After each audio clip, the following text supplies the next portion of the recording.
कहानी की शुरुआत स्पेन के मशहूर टोमाटीना फेस्टिवल से होती है, जहां चारों तरफ लाल टमाटरों की बारिश हो रही थी। इस भीड़ में नोएल नाम की एक रिपोर्टर फेस्टिवल को कवर करती हुई नजर आती है, लेकिन हकीकत कुछ और ही थी। नोएल असल में एक सीक्रेट एजेंट थी और वहां एक जॉइंट ऑपरेशन चल रहा था। अमेरिका की CIA और ब्रिटेन की MI6 ने हाथ मिलाया था ताकि वो रशियन आतंकवादी पेड्रो को पकड़ सके। नोएल इस पूरी टीम को लीड कर रही थी, जो अपने आप में एक बहुत ही खतरनाक एजेंट थी। तभी भीड़ में उन्हें पेट्रो दिखाई देता है। पूरी टीम उसे पकड़ने के लिए दौड़ती है, लेकिन पेट्रो ने वहां अपने जैसे दिखने वाले कई बहरूपिये छोड़ रखे थे, जिससे वह एजेंट्स को चकमा दे रहा था। इस मुसीबत से निपटने के लिए टीम ने अमेरिका के खास सर्विलांस प्रोग्राम एंटिटी को यूज करने का फैसला किया। यह सिस्टम फेस रिकॉग्निशन के जरिए भीड़ में असली मुजरिम को पहचान सकता था। उन्होंने अमेरिका से परमिशन मांगी और उन्हें सिर्फ 3 मिनट के लिए एंटिटी को यूज करने की परमिशन मिली। लेकिन जैसे ही टीम के पास एंटिटी का कंट्रोल आया, पेट्रो के आदमियों ने एजेंट्स पर अंधाधुंध हमला शुरू कर दिया। वहां डैनी और रॉन नाम के 2 गुंडे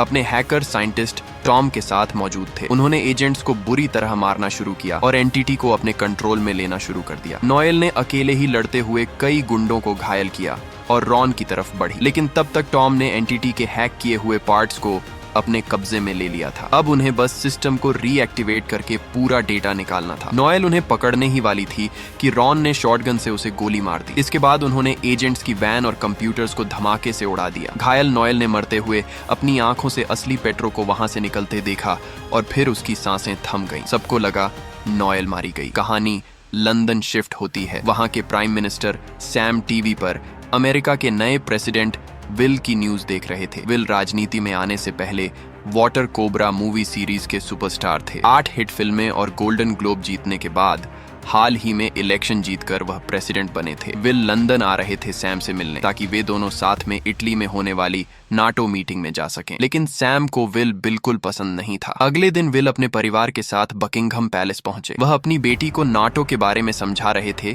कि यह कुछ देशों का ग्रुप है जो दुनिया में शांति बनाए रखने के लिए बड़े फैसले लेता है। उसकी बेटी वहां आकर काफी खुश थी। विल की वाइफ ने उसे समझाया कि सैम से अच्छे से बात करना, क्योंकि उनकी जमती नहीं थी। विल को भी सैम पसंद नहीं था, क्योंकि इलेक्शन के वक्त सैम ने विल के विरोधी को सपोर्ट किया था। विल की असिस्टेंट कैटी ने उसे पुरानी बातें भूलकर आगे बढ़ने को कहा। मुलाकात का वक्त आया। कैटी ने विल को और हैरी, सैम के असिस्टेंट ने, सैम को बताया कि नोएल और उसकी टीम पेट्रो को पकड़ने में फेल हो गई है और मारी गई है। पेट्रो को 10 साल पहले नाटो ने मारने की कोशिश की थी, लेकिन वह बच गया था और अब वापस आ गया है। दोनों लीडर्स इस खबर से परेशान थे। फिर दोनों की मुलाकात हुई। दोनों एक दूसरे की झूठी तारीफ करने लगे, लेकिन अंदर ही अंदर दोनों अपने मिशन के फेल होने और एक दूसरे से नाराज थे। उन्हें अपने नए न्यूक्लियर पावर प्रोजेक्ट के बारे में बात करनी थी। जब दोनों मीडिया के सामने आए तो न्यूक्लियर प्रोजेक्ट के फायदे गिनवाने लगे। तभी वहां मौजूद रिपोर्टर्स, जो विल के मूवी फैंस थे, विल की तारीफ करने लगे। सैम के सिंगल होने पर सवाल पूछे गए। एक रिपोर्टर ने मिशन फेलियर के बारे में पूछा तो सैम ने कहा कि सीक्रेट ऑपरेशंस सीक्रेट ही रहने चाहिए। रिपोर्टर्स को एंटिटी प्रोग्राम के बारे में पता था। विल ने वहां दुश्मनों को धमकी दे डाली, जबकि सैम शांत रहा। विल ने कहा कि उसने फिल्मों में एजेंट्स के साथ काम किया है, जिस पर सैम ने ताना मारा, मैं तो ब्रिटिश आर्मी में असली काम कर चुका हूँ। इंटरव्यू के बाद दोनों में जमकर बहस हुई। विल अपने देश की इकोनॉमी बेहतर करना चाहता था, लेकिन सैम उसे सिर्फ एक एक्टर समझता था। उनके एडवाइजर्स ने सुझाव दिया कि इलेक्शन कैंपेन और दुनिया को अपनी दोस्ती दिखाने के लिए उन्हें एक ही प्लेन एयरफोर्स 1 में इटली जाना चाहिए। पहले दोनों ने मना किया, लेकिन समझाने पर विल ने सैम को ऑफर दिया और सैम मान गया। दूसरी तरफ पेट्रो गुस्से में था, क्योंकि उसने जिस महंगे स्नाइपर को भेजा था वह घायल होकर लौटा था। पेट्रो ने गुस्से में उस स्नाइपर को वहीं मार डाला। इधर सैम और विल एयरफोर्स 1 में बैठे। सैम ने नोएल की मौत की फाइल पढ़ी और वह दुखी हुआ। विल ने सैम की बात अपने परिवार से वीडियो कॉल पर करवाई। पता चला कि विल की बेटी हैरी स्टाइल्स की बहुत बड़ी फैन है। सैम ने वादा किया कि वह कॉन्सर्ट की टिकट देगा। विल को लगा कि सैम को भी परिवार की जरूरत है, क्योंकि फैमिली इमेज अच्छी होती है। सैम ने कहा, मैंने तुम्हारी फिल्में नहीं देखी, मुझे रियल सिनेमा पसंद है। विल ने कहा, मुझे भी, पर ऑडियंस को मेरी मसाला फिल्में पसंद है। विल ने कहा कि वह अमेरिका को फिर से महान बनाना चाहता है। सैम ने तंज कसा, सिर्फ बोलने से नहीं होगा, तुम एक एक्टर हो, पॉलिटिशियन नहीं। तभी प्लेन का शेफ खाना लेकर आया। उसने चुपके से एक के बाद एक सबको मारना शुरू किया और प्लेन के रडार को हैक करके विजिबल कर दिया। डैनी और रॉन को प्लेन दिखने लगा और उन्होंने मिसाइलें दाग दी। विल ने सैम से कहा, एक दिन मैं खुद को साबित करूंगा और तुम्हारे साथ लंदन में इटालियन वड़ा पाव खाऊंगा। सैम ने विल के दुश्मन को वड़ा पाव खिलाया था, इसलिए विल चिढ़ा हुआ था। सैम ने सफाई दी कि वह मेरा पुराना दोस्त था, हम कैम्ब्रिज में साथ पढ़े थे। विल ने कहा, तुम कैम्ब्रिज गए इसलिए पीएम बने। सैम ने गुस्से में कहा, मैंने वहां जाने के लिए दिन में 3 जॉब्स की थी। मैं चना दिखता हूँ इसलिए मुझे प्रेसिडेंट नहीं बनाया गया। बहस के बीच प्लेन पर हमला हो गया। प्लेन क्रैश होने वाला था। शेफ उन्हें मारने आया, लेकिन एक एजेंट ने शेफ को धक्का दिया और दोनों लीडर्स को पैराशूट के पास ले गया। एजेंट ने उन्हें बेलारूस के सेफ हाउस की लोकेशन दी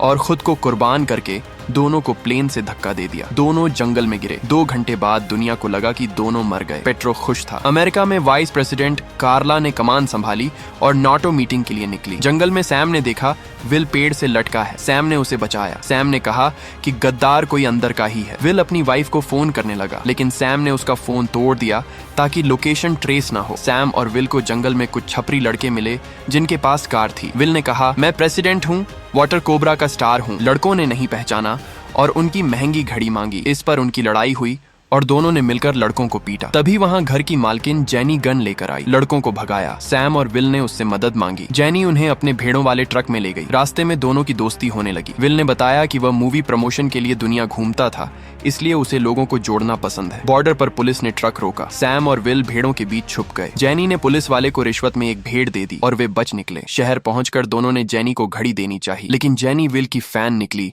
और उसने मदद के बदले कुछ नहीं लिया। वे सेफ हाउस पहुंचे जहां उन्हें मार्टी नाम का एजेंट मिला। मार्टी ने बताया कि एनटीटी का डेटा लीक होने से सभी देश एक दूसरे के खिलाफ हो गए हैं, क्योंकि सबको पता चल गया है कि अमेरिका उन पर नजर रख रहा था और चुनाव में गड़बड़ी कर रहा था। नाटो टूटने वाला था। कार्ला, जो अब प्रेसिडेंट की कुर्सी पर थी, उसे यह सब पसंद नहीं आ रहा था और वह अलग खेल खेल रही थी। तभी रॉन और डेनी ने सेफ हाउस पर हमला कर दिया। मार्टी ने उन्हें हथियार दिए और कहा, तुम छुप जाओ। मार्टी ने बम और कैमरों का यूज करके कई गुंडों को उड़ाया। विल ने कहा, यह असली अमेरिकन सन की देशभक्त है। लेकिन अंत में गुंडों ने मार्टी को घेर लिया। विल और सैम लिफ्ट से भागे, लेकिन बेसमेंट में फिर पकड़े गए। तभी एक कार ने दीवार तोड़कर गुंडों को उड़ाया। कार से नोएल निकली। वह जिंदा थी, बुलेट प्रूफ जैकेट की वजह से। नोएल उन्हें लेकर भागी। उसने बताया कि पेट्रो 10 साल पहले अपने बेटे के न्यूक्लियर प्रोजेक्ट को बर्बाद करने के लिए नाटो से बदला ले रहा है। पेट्रो का बेटा शांति के लिए रिएक्टर लाया था, पर नाटो ने उसे बम समझकर मरवा दिया था। तीनों ने एक ट्रेन पकड़ी। टॉम ने एनटीटी से उन्हें ट्रैक कर लिया था। ट्रेन में सैम और विल की फिर बात हुई। सैम ने बताया कि नोएल उसकी एक्स गर्लफ्रेंड थी। सैम ने राजनीति चुनी,